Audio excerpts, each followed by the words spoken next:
Now it's just coach. Thanks, Ron.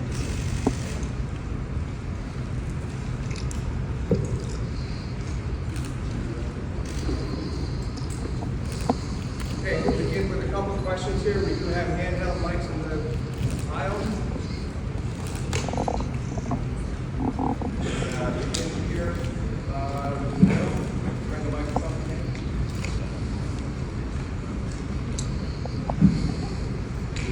Talk about what Vic Fangio did to this team this year. You guys didn't blitz at all last night, and you still got pressure with the front four. Just talk about that. Yeah, Vic did an unbelievable job all year, getting everybody on the same page. The fundamentals of the game. Like again, this game doesn't have to be complicated. At the end of the day, did you tackle well? Did you get off blocks well? Did you hustle to the ball? And our guys did that. Did you take the ball away? And our guys did that. So Vic did an unbelievable job. And the game dictates, just like on offense, the game dictates how the game's played. And so we didn't need the pressures at all yesterday. We were getting home with 4 and being able to keep 7 in coverage. And he kept dialing it up. He did an awesome job, and the defense did an awesome job yesterday. Stay here on the left in the middle. Hi, Coach. Congratulations. Thank you. So you said earlier this week that you're not superstitious. However, after starting the season 2-2, you shaved your head, and there's been some speculation. I buzzed my head. There's a big difference. Yeah. Right, you buzzed your head. So there's been some speculation on the internet that that's had something to do with it. Do you anticipate shaving your head next season to start? That has nothing to do with it. It's all about your habits and how you go about it. Like I literally had no time to get a haircut on the Friday, and so I buzzed it.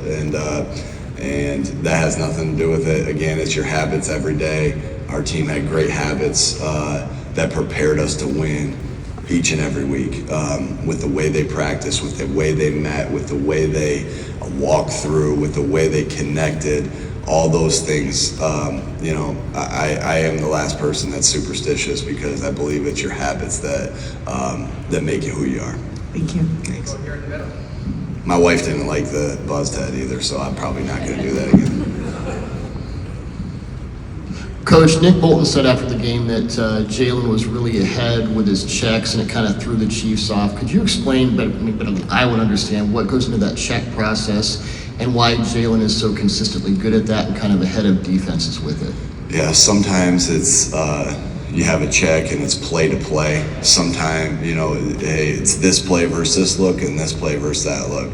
Sometimes it's, hey, Jalen, if you get this look, check to this play. Sometimes it's something that he's feeling in the moment that he's checked to in the past that he gets to. Sometimes it's just, there's a lot of different things for it, but it all takes the preparation that Jalen, we can prepare as coaches all we want and try to put him in position to succeed, but then it comes down to him recognizing the look from his film study all week and all 2 weeks in this case and getting to the right play. So he did an unbelievable job of that yesterday, multiple occasions on all the different things that I just said, on every different type of check that we could have.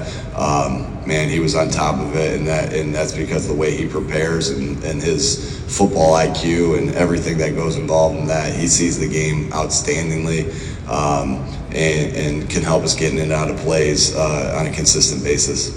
Middle left. Coach, what was your pregame speech to your team? Yeah, tough, detailed together. We talked about that all year. What you see on any given Sunday. The any given Sunday talk by Al Pacino was really awesome, but it don't work that way, right?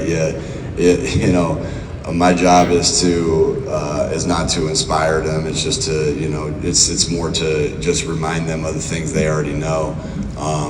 And I keep it really short. I talk a lot all during the week. So before the game, it pretty much is consistent. Week 1 to week 37, whatever number we were on, tough, detailed together. That's our core values. That's what we talk about. The toughest team wins usually, the most detailed team wins usually, and the team that's most together wins usually. Good morning, Coach. Myra Gomez, over to you. First of all, congratulations to you, your team, and obviously Philadelphia on the win last night, a dominating win by far. Can you speak a little bit about the defense and just how that unit came together this year? Because speaking to them over the week, a couple of them mentioned that looking at your offense, looking at Jalen, looking at Saquon, they didn't want to be the weak link. And last night, I think they proved they were nothing close to that.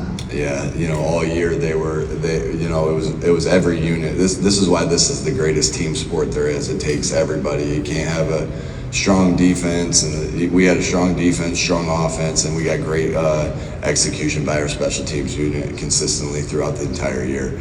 But our defense, when you play good team defense, there are some consistent factors, whether you look at high school football, college football, professional football, year in, year out. Are you consistently on the same page? And our guys were consistently on the same page, working as one out there for all the different looks that they got. Do you defeat blocks? Do you tackle well? Do you take the football away? And the fundamentals that require that. And our guys did that consistently all year. And the last portion of that we talk about an awful lot is, do you have a relentless effort to the football? Good things happen when you get to the football. And I think, obviously we were very talented on that side of the field. Vic Fangio is one of the best coordinators of all time. I think he cemented his legacy of being maybe the best coordinator, defensive coordinator of all time last night. But those things are consistent in defensive football, and our guys did that. Two more to the right. Hey, Nick. Here. Hey, Dave. I know you want all of your teams to be really connected and close, but what do you think it was about this team in particular that got them so close this year? Yeah, it's the journey. You don't know how close a team's going to be until you go through the journey together. I think with this, it's hard to say this because, we won 16 out of our last 17 games, but even in the midst of that, our team, and adversity has a tendency to bring you together, right? And so I think I look back on last year and how last year ended, and I'm grateful. As crazy as this sounds, I'm grateful how last year ended because it shaped us to who we are today and where we're standing today. And the adversity at the beginning of the year, and the adversity through the season, through injuries, through ups and downs, through everything.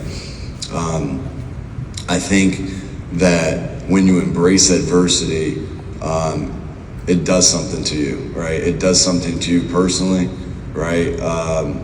Each and every individual on that football team, the adversity does something to you, and it does something to you as a football team as well.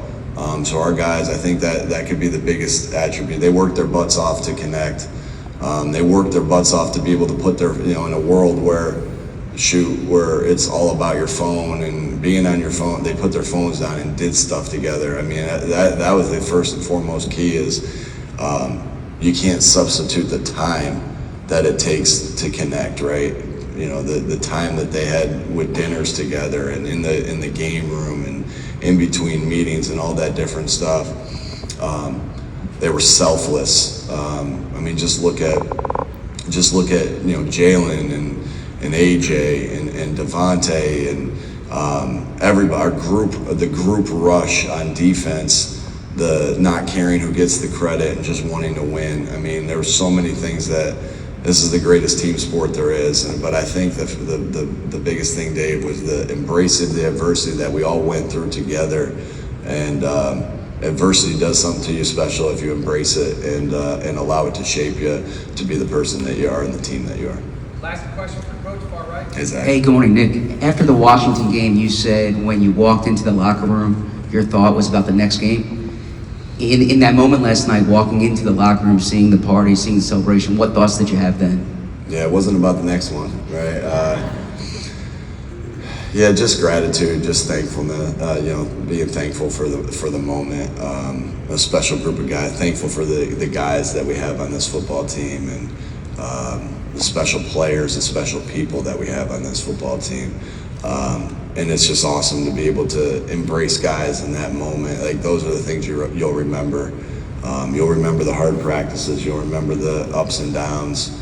you know, you remember the games and the confetti falling, no doubt. We'll have pictures of that, but you know, the celebration, we've embraced that celebration so much. Like, I can't tell you how many times I've showed the guys celebrating together and how much that means to us, because again, that just amplifies team. And then to be able to do that last night, you know, it's kind of all everything kind of coming together as one, as the final celebration. We'll have the parade, we'll have the ring ceremony and everything like that, but that was pretty special last night, Zach.